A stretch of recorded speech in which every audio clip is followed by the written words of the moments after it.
You're listening to AW360 Live, Advertising Week's longest-running podcast series, now in its 11th year. Recorded live from Advertising Week events around the world, AW360 brings you conversations with the best and brightest minds shaping the future of marketing, media, technology, and culture. In each episode, we sit down with industry leaders, innovators, and changemakers to explore the ideas, strategies, and trends defining what's next for our industry. Thanks for joining us.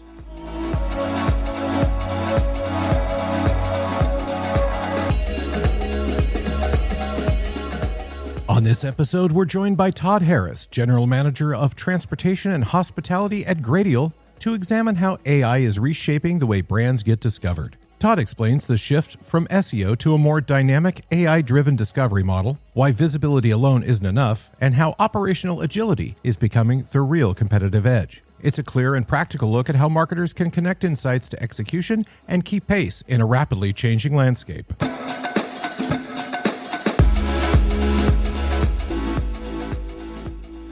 Todd, welcome to the show. I'm so pleased to have you on today. Great to be here, Richard. Thanks for taking the time. And I detect a distinct lack of English accent. I am from the heart of America, Kansas City, actually. Excellent. Well, it's good to have, I think you're my second American of the day. Good for me and good for the first American of the day. Yeah. Got to be first at something. Yes. So tell us about Gradial and what you do there.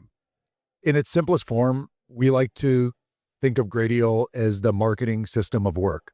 So if you think about how marketing teams are working today, how they're building content operations, and executing against that, it's a lot of disparate parts. And we think of ourselves as the connective tissue to those disparate parts.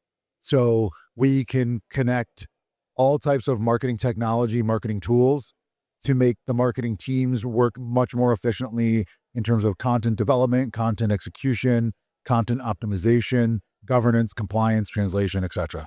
Let's go to the very beginning. Let's go backwards and talk about discoverability.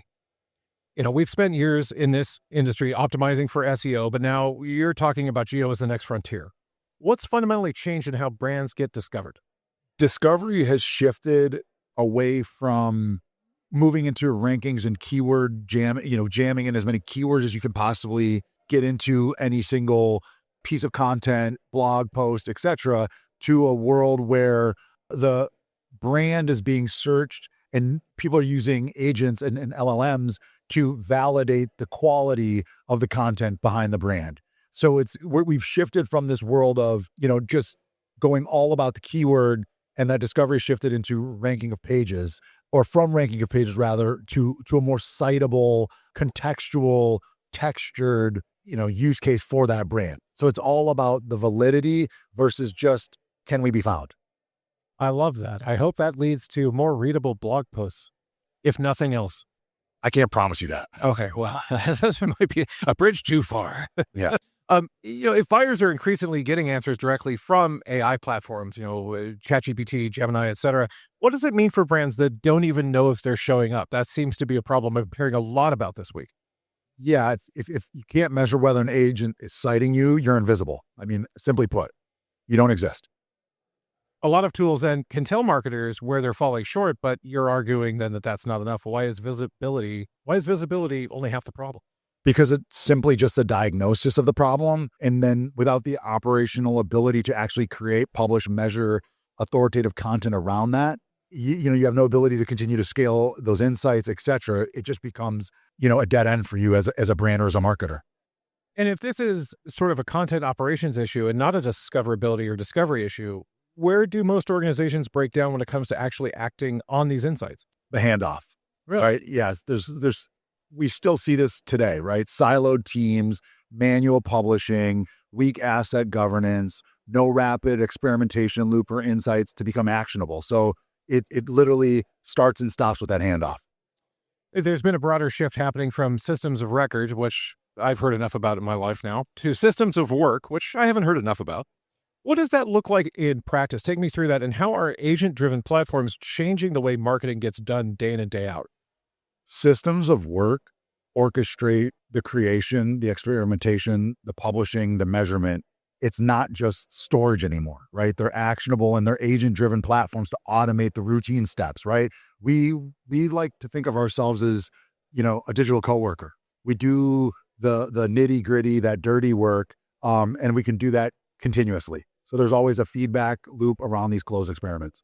Well, the idea of going from insight to execution in one system is a pretty big leap. How does that change speed, efficiency, and ultimately performance for these brands? Moving from insight to execution is when in one system collapses the weeks of handoffs, into hours, which dramatically increases the learning velocity of the entire organization, right? Human and non-human. And so at that point, you're lowering cost per test, you're improving citation, and of course the performance is driven from that. Let's go down that path just a little bit, if you don't mind. We'll kind of divert here. It feels like right now, or, let's call it yesterday, I was using, 19 different systems for ultimately 32 different tasks. This then is a solution to kind of wrangle that all together, more or less. Is that right? Fair to say? Absolutely. Absolutely. I mean, we oftentimes look at it that there's partners out there that have full stack solutions and they operate just fine. But what we have found is that many marketers who have been chasing this promise of transformation are finding themselves with tools from a multitude of partners. And the connective tissue, us, allow us to take your favorite technology and put it to work. Interesting. Yeah, it's fascinating that we throw around the term transformation quite a bit. But my communications have been transformed. My, ability to read a spreadsheet has been transformed. All these things over the years, but never anything to really transform the way I interact with all of those things. Well, and I think, yes. And when I think of the word transformation from a pure play business sense, it was this promise of this utopic end state, right?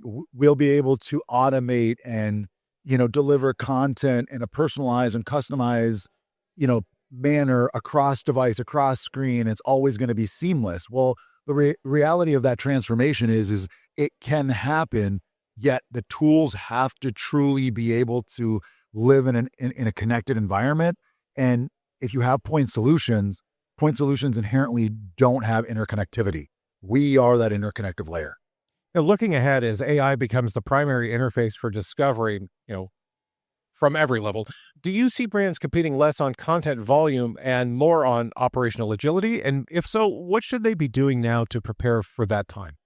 The short answer is yes, right? Operational agility is, where brands will win, but it's, starting now by, the modeling the canonical knowledge, instrumenting live citation KPIs, automating experiments. And then of course, a golden goose is tightening asset governance, right? Creating a tighter knit governance layer around how assets get used, where they get used, how they get reused, etc.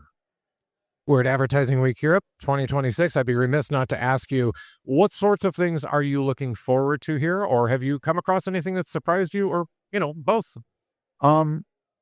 Yeah, I think that what I have heard and seen a lot, and what I'm really interested in is, because I live my life on the MarTech side, how advertising technology is changing in today's world.